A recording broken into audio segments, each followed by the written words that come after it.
ജീവകാരുണ്യ പ്രവർത്തന മേഖലയിൽ തണൽ നിർവഹിക്കുന്നത് മഹനീയമായ സേവനമെന്ന് advocate Dean Kuriakose M P.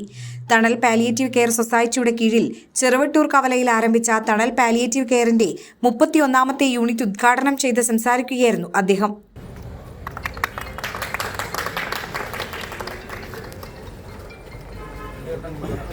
മലയോര മേഖലയായ ഇടുക്കി ജില്ലയിൽ ഉൾപ്പെടെ ഇപ്പോൾ തണലിന്റെ സേവനങ്ങൾ ലഭ്യമാണെന്ന് രോഗികൾക്കും അപകടങ്ങൾ പറ്റി കിടപ്പിലായിപ്പോയ നൂറുകണക്കിന് മനുഷ്യർക്കും ആശ്വാസം പകരുന്നതാണ് തണലിന്റെ സേവനങ്ങളെന്നും അദ്ദേഹം പറഞ്ഞു.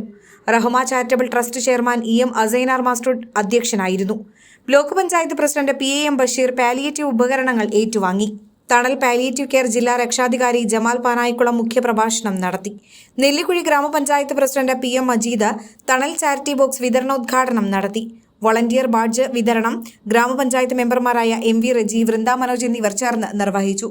മുളവൂർ റഹ്മാനിയ മസ്ജിദ് ഇമാം Ibrahim Kausari, peace valley chairman PM Abubakar, Cheruvattoor Thanal palliative care president Pareed Kottayil, Nellikuzhi ഗ്രാമപഞ്ചായത്ത് അംഗം Nasar Vattekkadan, CPM area committee അംഗം KM Pareed Kavatt, CPI Nellikuzhi local secretary PM Abdul Salam, Thanal Idukki ജില്ലാ രക്ഷാധികാരി MM ഷാജഹാൻ തുടങ്ങിയവർ നേതൃത്വം നൽകി.